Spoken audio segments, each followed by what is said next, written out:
Oke, bismillahirrahmanirrahim. Assalamualaikum warahmatullahi wabarakatuh.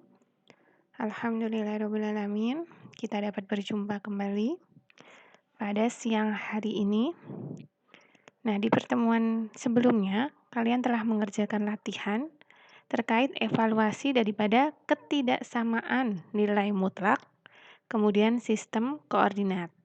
Kemudian Ibu sudah share terkait materi midpoint formula titik tengah. Nah, sembari mengingat ketidaksamaan nilai mutlak terkait daripada latihan yang telah kalian kerjakan. Ibu sudah lihat, karena di situ bebas memilih beberapa nomor, jadi mungkin perlu waktu untuk koreksi.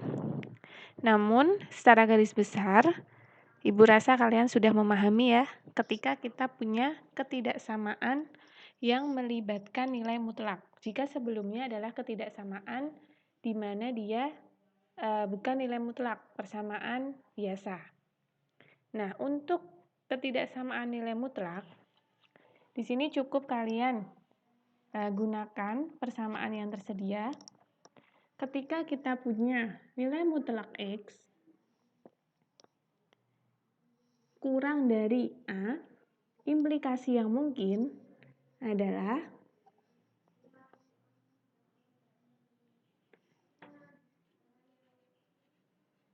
seperti ini.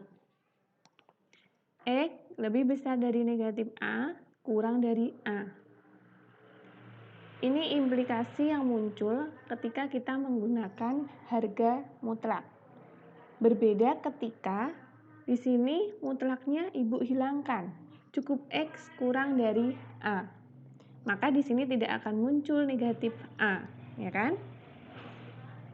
Berikutnya, ketika kita punya nilai X lebih besar daripada A, implikasinya adalah X kurang dari negatif A atau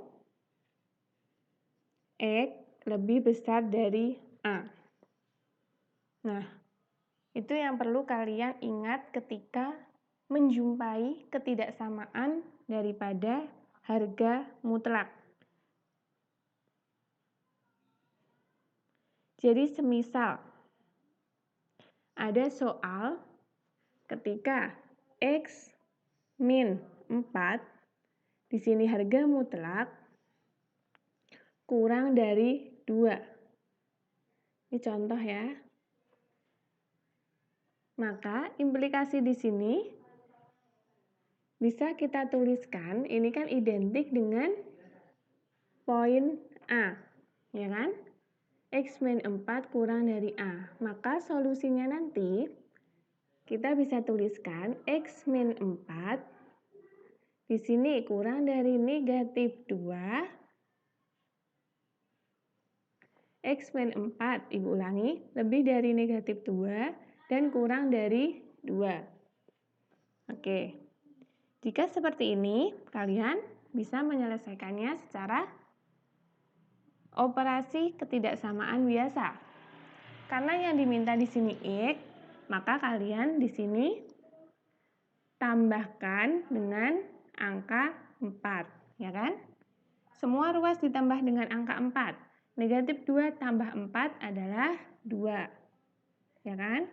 X dikurangi 4 ditambah 4. Maka di sini X. Kemudian di sini 2 ditambah 4, 6. Jadi solusinya di situ X lebih besar dari 2 atau X kurang dari 6. Cukup mudah ya. Ketika ketidaksamaan melibatkan harga mutlak. Ibu rasa kalian sudah memahami. Jadi intinya untuk nilai mutlak hanya ada 2 ini. Ketika kurang dari, maka implikasinya seperti ini. Ketika lebih dari, implikasinya seperti ini. Operasinya sama persis dengan aturan ketidaksamaan. Kemudian operasi-operasi daripada ketidakpastian yang melibatkan harga mutlak sesuai yang di buku ada misal harga mutlak A, B itu sama saja dengan harga mutlak A dikali harga mutlak B. Dan seterusnya. Nah, selanjutnya setelah kita berbicara terkait dengan harga mutlak, kemudian berikutnya adalah formula kuadratik, rumus ABC. Ibu rasa di situ juga sudah sering dibahas di tingkat atas, jadi tidak perlu Ibu ulas. Nah, selanjutnya terkait dengan sistem koordinat, ya kan?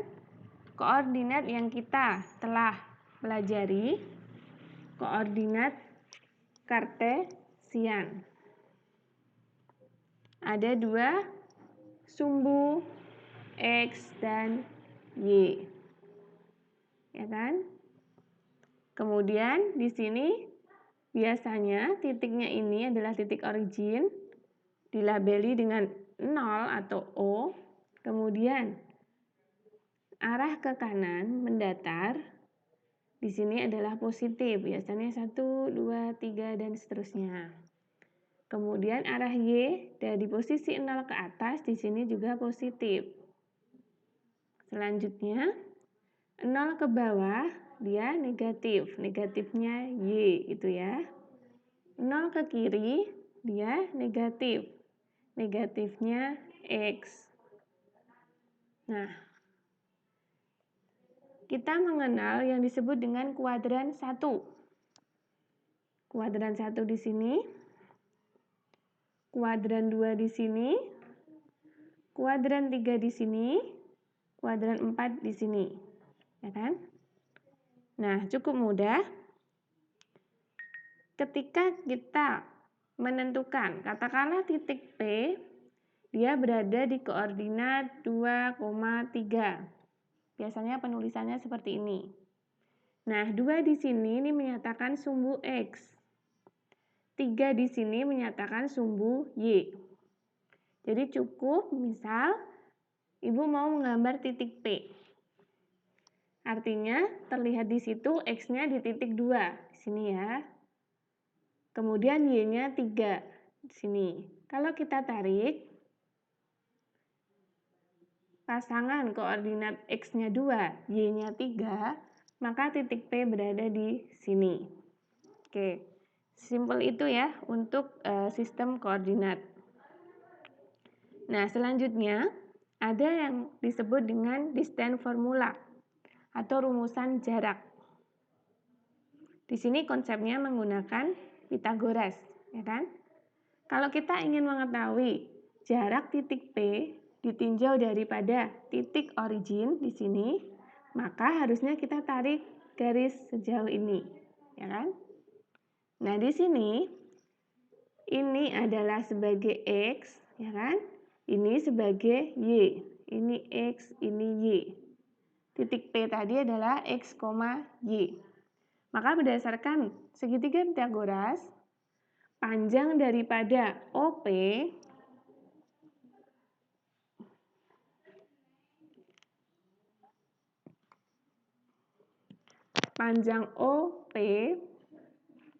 sama dengan akar X kuadrat plus Y kuadrat.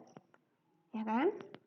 Jadi di sini X-nya sama dengan 2 kuadrat ditambah 3 kuadrat. Sama dengan 4 ditambah 9, yaitu akar 13. Itu panjang OP. Di sini dikenalkan panjang OP di situ menggunakan teorema Pythagoras. Nah, untuk distance formula adalah ditinjau dari 2 titik. Ketika kita punya 2 titik dalam sistem koordinat Kartesian, kemudian menggunakan rumus distance formula. Misal titik P1, dia berada di koordinat negatif 2,3. Kemudian ada titik P2, dia berada di koordinat 4,-1. Nah, ketika kalian diminta untuk menggambarkan titik ini berada di mana, menggunakan sistem koordinat kartesius seperti ini. Nah, cukup kalian letakkan di sini X, di sini Y. X -2 di sini, ya kan? Y-nya 3 di sini, maka titiknya di P1. Dan seterusnya. Untuk menggambar, Ibu skip saja. Nah, selanjutnya kita diminta menentukan jarak antara dua titik ini. Ketika dua titik ini berada di sistem koordinat kartesian. Nah, di situ yang disebut distance formula, cukup kalian dP1, dP2, maksudnya adalah jarak antara P1 dan P2.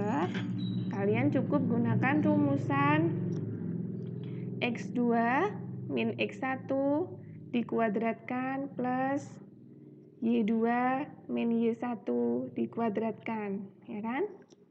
Basic ini diperoleh dari teorema Pythagoras yang awal. Ibu sudah jelaskan di sebelumnya, ini hanya mengulas. Nah, selanjutnya ke dalam persamaan lingkaran. Jadi, dalam sistem koordinat kartesian di sini, kita dapat menggambar sebuah lingkaran dengan titik pusat tertentu dan jari-jari tertentu. Nah, persamaan lingkaran pada umumnya berbentuk X min H kuadrat plus Y min K kuadrat sama dengan R kuadrat. Ini persamaan lingkaran. Ya kan? H, K di sini adalah titik center. Jadi lingkaran, titik pusatnya di sini adalah H, K. X min H kuadrat plus Y min K kuadrat. Kemudian ditarik radiusnya sama dengan R kuadrat. Itu adalah bentuk standar dari persamaan lingkaran. Kemudian tipe soalnya ada beberapa macam. Ada yang diketahui pusatnya. Jari-jarinya kalian diminta menentukan persamaan lingkaran. Atau dibalik, diketahui persamaan lingkaran, diminta menentukan titik pusat lingkaran dan radiusnya. Nah, yang terakhir, pertemuan minggu lalu kita sampai pada midpoint formula atau rumus titik tengah. Di situ juga cukup mudah, Ibu rasa. Midpoint formula ketika kita punya dua titik P dan misal titik P1 dan P2 tadi. Nah, titik tengah antara kedua titik ini berada di mana? Itu kan? Menggunakan midpoint formula, kalian cukup X2 plus X1 dibagi 2. Kemudian Y1 plus Y2 dibagi 2. Ini adalah midpoint. Oke. Jadi di sini Ibu mengulas tadi ketidaksamaan daripada nilai mutlak. Kemudian kita masuk kepada sistem koordinat. Bagaimana kita menentukan jarak antara dua titik menggunakan rumusan formula distance formula ya, rumus daripada jarak. Kemudian untuk menentukan midpoint formula, yaitu jarak antara dua titik menggunakan persamaan ini. Kemudian terkait persamaan lingkaran, bentuk standar persamaan lingkaran seperti ini. Dengan H adalah H, K adalah center, titik pusat daripada lingkaran, dan jari-jarinya adalah R. Oke. Nah, selanjutnya kita akan belajar mengenai garis.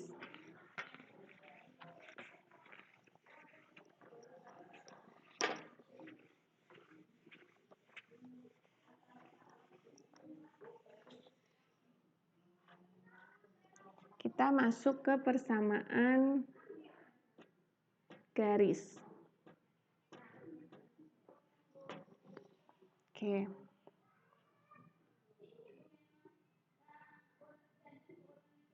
Misal,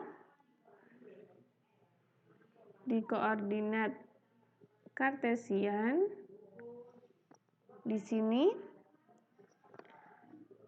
0, 1, 2, 3, misal ya. Nah, di situ ada 2 titik. Titik A berada di 1,2. Misal di sini titik A 1,2. Selanjutnya titik B berada di 3,3. Sini ya. B. Titik A, titik B. Ada 2 titik yang kita gambarkan dalam sistem koordinat kartesian. Titik A dan titik B. Nah, ketika kita menghubungkan 2 titik tersebut, misal seperti ini. Ya kan?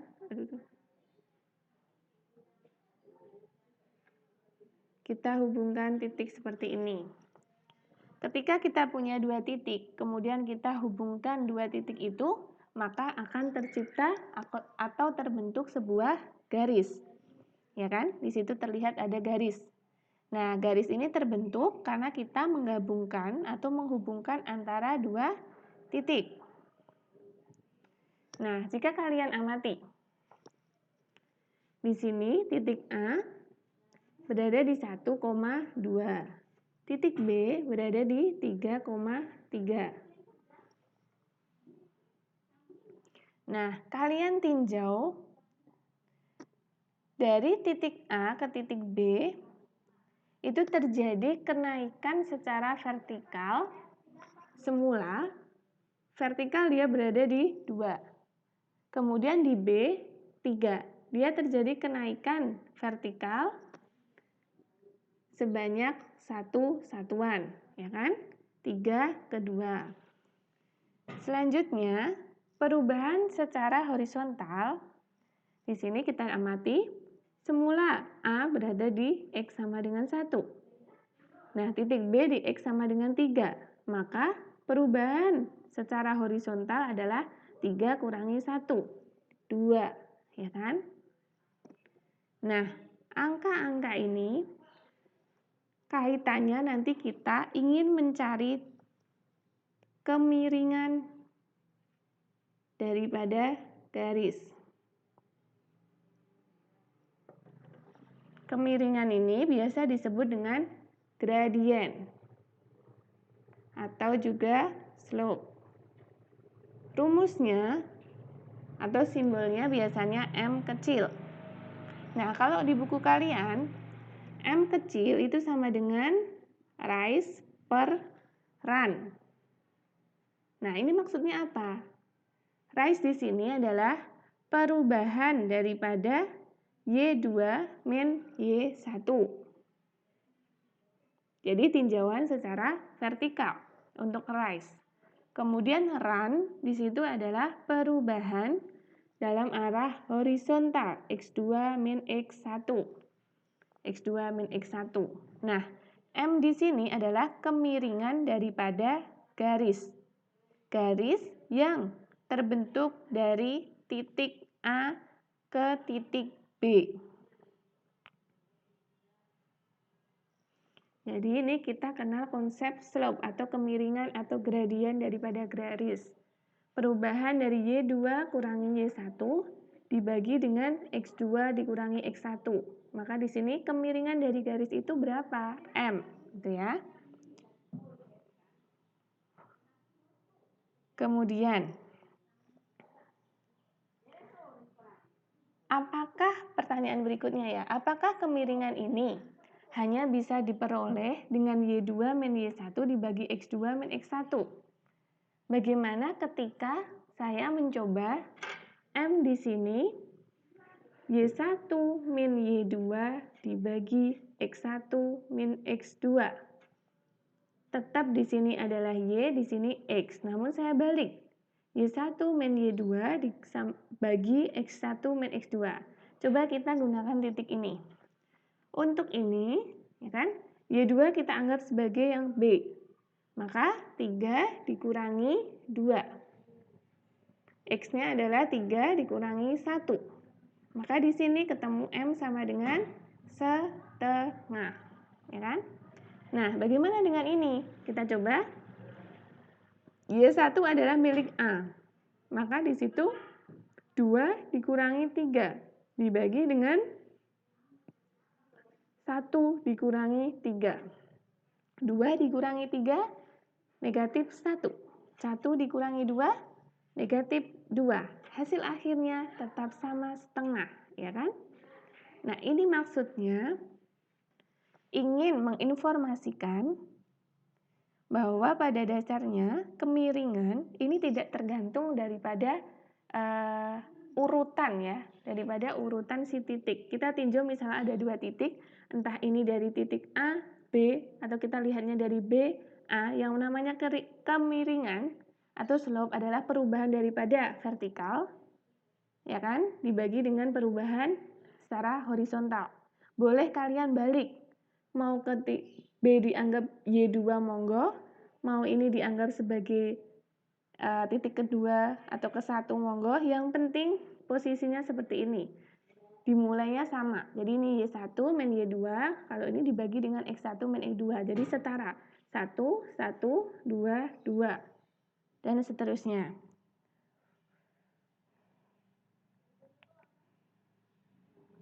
Nah, dari buku kalian, di situ disediakan beberapa jenis garis untuk membuktikan apakah kemiringan ini berlaku secara umum. Walaupun kita balik, hasilnya tetap sama. Ya kan?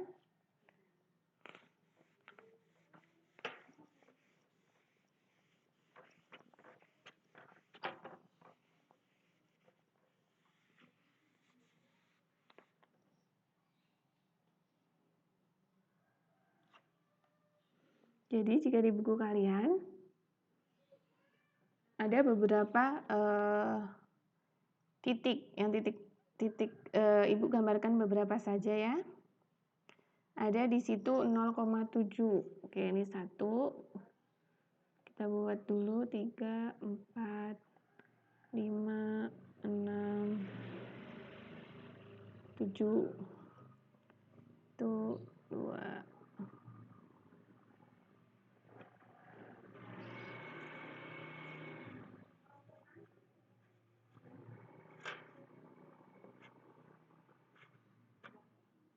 Oke. Di situ yang pertama ada 0,7, 0,7. Jadi di sini. Kemudian dia dengan 2,1, 2,1 di sini.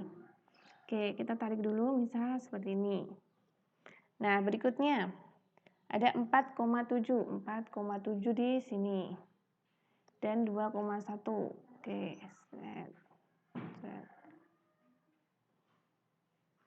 Selanjutnya ada 4,4. 4,4. Oke, di sini ya. Set. Selanjutnya di situ ada 6,1. Sini 6,1. Oke. Oke. Kemudian ada negatif 2,3. Oke, di sini kita hubungkan. Nah, ada beberapa garis yang diplotkan melalui 2 titik. Jadi garis pertama, titiknya di sini ya, di sini adalah 2,1. Satu titik ini, kemudian di sini 0,7. Nah, garis pertama ini 0,7 dan 2,1. Kalau kita mau mencari, ini misal 1 ya, Ibu labeli 1, ini garis 2, ini 3, ini 4, ini 5. Oke. Garis ke-1. M-nya kita bisa memperoleh, M tadi adalah Y2 min Y1 dikurangi X2 min X1. Nah, misal kita anggap ini sebagai kedua, ya kan? Maka Y-nya adalah 7. Dikurangi di sini Y-nya 1. Dibagi X-nya di sini 0. Kemudian X-nya di sini 2. Maka di sini 6, 0 dikurangi 2, min 2. Ketemu jawabannya min 3. Oke, itu gradien untuk garis pertama. Nah, coba kita balik. Kalau ini kita anggap sebagai yang kedua. Maka ini sama dengan Y-nya berapa? 1. Y-nya ini 7. X-nya di sini berapa? 2. X-nya di sini 0. Maka 1 dikurangi 7 min 6. Dibagi 2 sama dengan min 3. Sama saja. Jadi informasi yang sebelumnya benar, gitu ya. Oke, ini hanya pembuktian. Selanjutnya, untuk nomor 2, gradiennya berapa? Gitu kan? Kita punya titik di sini adalah 4,7. 4,7 dan 2,1. Maka 7 dikurangi 1 dibagi 4 dikurangi 2. Maka di sini 6, 4 dikurangi 2, 2 sama dengan 3. Oke, kalian amati. Gradien di sini negatif 3 ke seperti ini. Positif 3 dia seperti ini. Selanjutnya, garis ketiga. Garis ketiga di sini dia punya titik 4,4.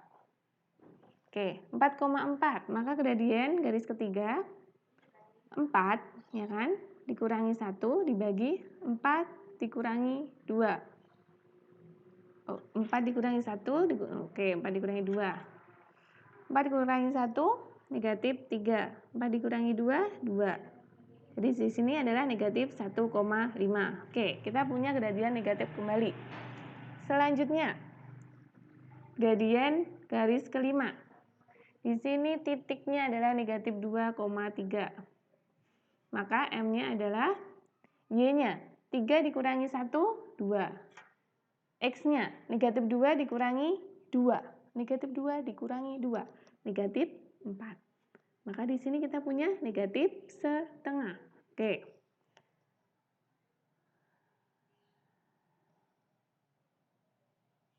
Selanjutnya, garis keempat. Di sini kita punya titik 6,1. Maka gradiennya adalah Y-nya 1 dikurangi 1, 0. 6 dikurangi 2, 4. Maka gradiennya di sini 0. Oke, kalian amati. Ketika kita punya garis horizontal lurus seperti ini, M-nya sama dengan 0. Artinya, garis seperti ini tidak memiliki kemiringan, ya kan? Bayangkan saja, di sini perubahan Y-nya tidak ada. Dari dua titik ini, Y-nya sama. Otomatis M-nya sama dengan 0. M sama dengan 0 artinya garis itu memang tidak ada kemiringan. Jadi tidak ada slope-nya, tidak ada kemiringan daripada garis horizontal. Nah, selanjutnya di sini ada bermacam-macam garis. Di sini untuk yang satu tadi gradiennya arahnya negatif, kemudian yang kedua arahnya positif, kemudian yang ketiga di sini negatif, kemudian yang keempat tadi 0, yang kelima di sini gradiennya negatif, ya kan?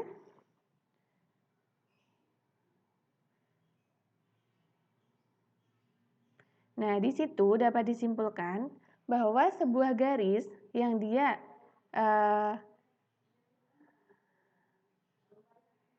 memiliki rise tadi ya, kenaikannya adalah menuju ke kanan, maka gradiennya positif. Oke. Misal poin 1.